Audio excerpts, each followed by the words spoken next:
Your non-dual language talking about saying things like this. Joy is a natural expression of being or presence, or to be living in presence is to be unconditionally loving towards everything and everyone. Language like that. And then doing sessions through the years of people who are beginning to abide in that. And then their question is, where's the joy? Where's the joy that is being talked about? Where is this unconditional love? Where is this? Many people will say, I feel the peace of it. It's definitely peaceful. Where's the joy? Where's the excitement? Where's the enthusiasm? Eckhart Tolle, love him because he's a plain English kind of teacher. And at the end of A New Earth, that book, he talks about the dimensions of being, so to speak, that arise as we get clearer. So at the lowest level, living in a state of acceptance. Okay, that's manageable in the sense that once you recognize presence, allowing everything to come and go, words, pictures, feelings, sensations, experiences, states, all coming and going to awareness, um, acceptance. But then he starts talking about inspiration and enthusiasm as natural extensions of that when we're clear. So inspiration is to be inspired. Um, I think there's a Latin translation to that, but enthusiasm, I think, is inspiration comes from being in spirit. I think that's the phrase, and enthusiasm means to be in God. So what he's speaking to is just not just peaceful awakeness, walking through the world, but something more than that, something where you're passionate about stuff, you're enthused, you're open, you're in the flow, you're like, nothing stops me. I'm here to express, I'm here, that kind of thing. And then so many people, again, coming to me and saying, where's the joy? Where is the enthusiasm, the inspiration? Because it feels dead. And that's where we can talk about repression of those things. And so when someone says that presence just has joy with it naturally, um, mm, not if you're repressing that. Not if you learned when you were a child that it isn't safe, it is okay to express that. And if it's that's more common than you might think. This is another thing where the non-dual teachings just seem to skip over repression. So if a teacher wasn't repressing joy, didn't learn that when they were a kid, then perhaps that's available naturally in presence. Okay, let me talk about my own experience. Once I was bullied, it felt like none of those things were okay. Love was unsafe because my bullies were the people closest to me. Joy was not safe because when I expressed joy, my bullies and others thought, oh, that's a little feminine, artistic kid. Let's make fun of him.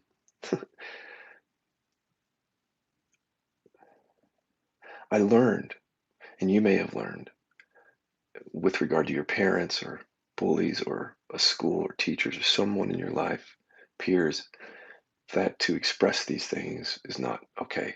Like, it's not allowed. Here's the thing is that once we start repressing joy, enthusiasm, excitement, love, we don't realize we're doing it. That's what I found. Because that is your world. Like you don't know anything else. Once you're conditioned to push that down, that's your reality. So in every relationship and every experience, that's your reality. You don't know if it's repressed, that it's repressed. And you don't know what life would be like when the repression lifts. You have no other point of reference. That's the insidious thing about repression.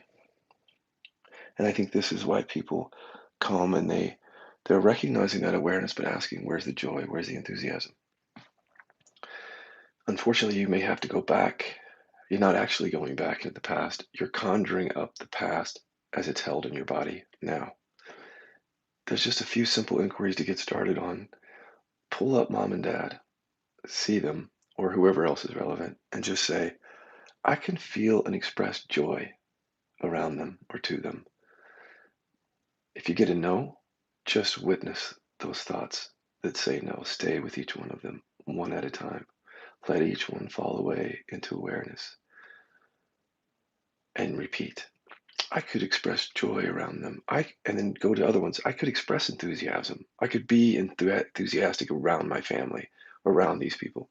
No, they'll make fun of me. It's not allowed in this house. Whatever the thoughts are, just stay with them and run through all of them. I can be inspired.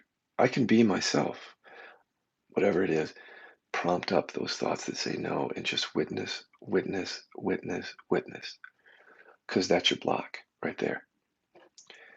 So if you're experiencing awareness and not able to access some of these things, that could be the reason, is that the system repressed that in order to survive in a family, in a cult-like situation, at school, somewhere.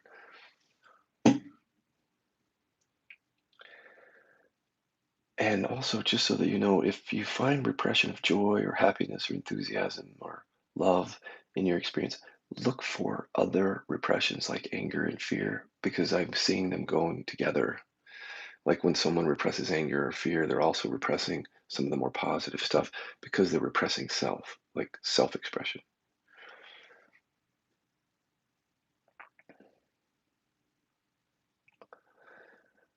You should feel it somatically when you do these inquiries, like feeling into the inner body and say, I could express joy to mom and dad. You should feel it somewhere in the body. It's like the no, the body says no, but also the mind does say no in a certain way. If you pay attention, it has specific words around why you can't.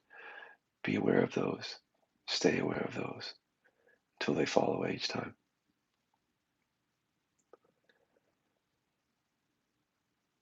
Some people have asked, why do we have to do this additional inquiry? Why can't just being in presence or being presence, isn't that enough? I'm telling you, you've been bought and sold some goods that don't necessarily apply to you. That's what I'm saying. If you're listening to a teacher who never had to repress that in their early childhood, they wouldn't know how to help you on that. Think about it. So naturally, they may talk about just joy being a natural expression of presence because it's not repressed, and then maybe never was.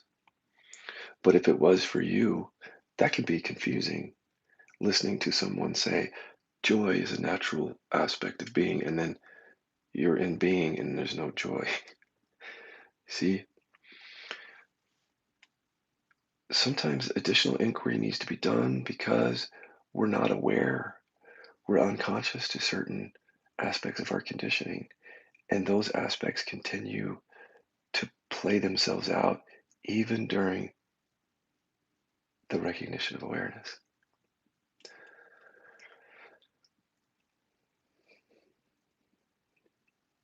I've seen it so many times. Like people will come to me and they're in a marriage and they have kids and they're living in awareness and it's dry and they don't there's no juice to life. It's like there's this beautiful child or children in front of them and they feel dead inside because they've so disconnected themselves from these things, from their body, that they've lost any of the juice or enthusiasm or passion for life. And it's a really sticky place to be in.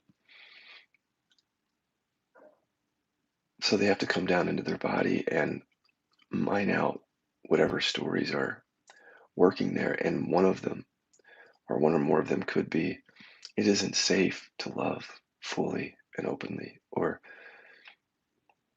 joy isn't okay, or whatever it is, along with other things that may be keeping them disconnected. I've seen it so many times. It would make your head spin if I could show it to you. If I could really bring my clients through the years up here and just say, here's Joe. This is not a real person. Meet Joe. Listen to Joe's story. Joe's story is that he did all the non dual practices. He recognized presence and then he sat for a few years in a kind of joyless awareness.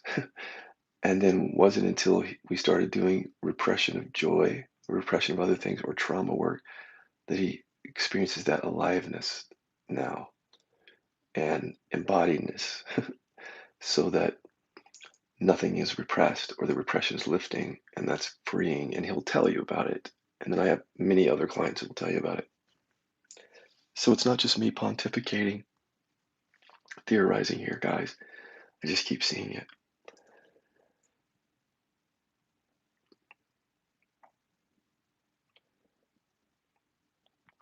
For a while, joy wasn't really accessible to me because of the repression of anger and some unresolved shame and other things. These things play right into that.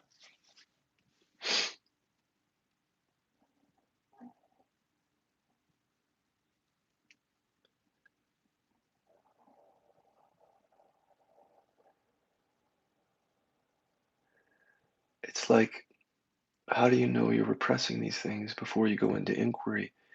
Is living in awareness, and you're face to face with the world and a universe that is absolutely awe inspiring and magical. Life itself is an incredibly beautiful mystery, and that you can't experience it. It feels dead. Do you know what I'm saying? It's like you can be face to face with something that is beautiful, could show you joy, but you don't feel it. You feel dead. If that's what you're feeling with presence, look into repression of these things. Because you may have learned at an early age that when looking at something like that or something that excites you, that it wasn't allowed in the family. Maybe you were made fun of. Maybe your mother or father was modeling joylessness because they had repressed it, and you're watching mom and dad, and the language of your family you learn is don't, not allowed here, or love.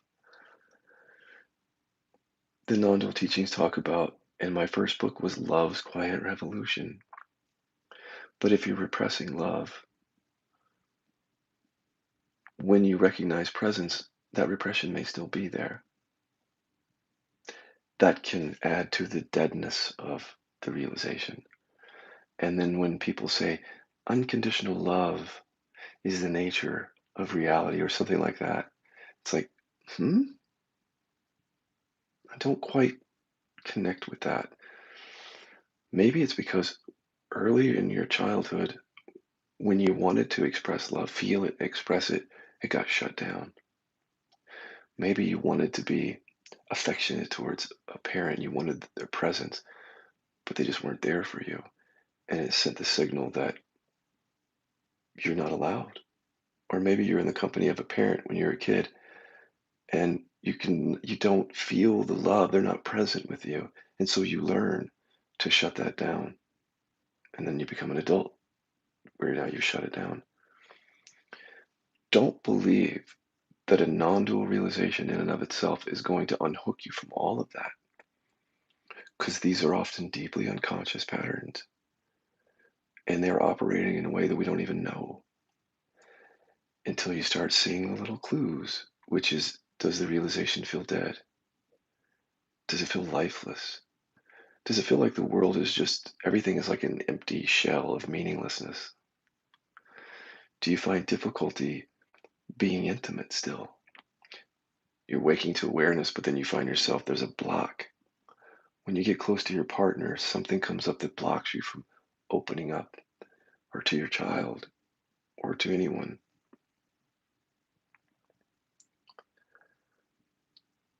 If so, then you may have awareness plus repression, awareness plus unresolved trauma. It's not just awareness. You see how we can miss inquiry? Thinking that awareness is the be all end all and not seeing these conditioned patterns that are playing out, making it feel dead.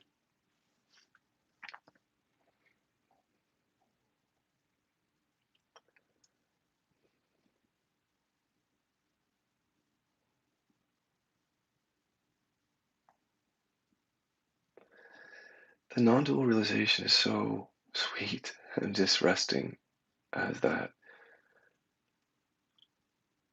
And at first glance, it's so open. It always felt that way. As soon as it was recognized, it felt like complete openness. And that's where we get fooled right there. Because when we're experiencing that openness, it fools us into thinking then I can move in the world with that openness. And but then we get next to someone and we shut down. Can't be intimate. So that openness isn't translating in that experience. Something is coming up to stop that. That's what I mean by repression, conditioning. Don't believe that recognizing awareness just wipes all that out. Watch your body. Watch how you relate to people and things. Watch how you shut down around people sometimes, or you overcompensate in certain ways. Just notice it.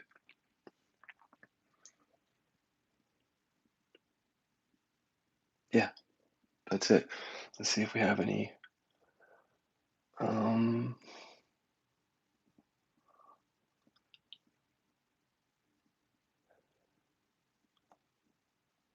I'm just looking at any messages here, guys. There's no questions.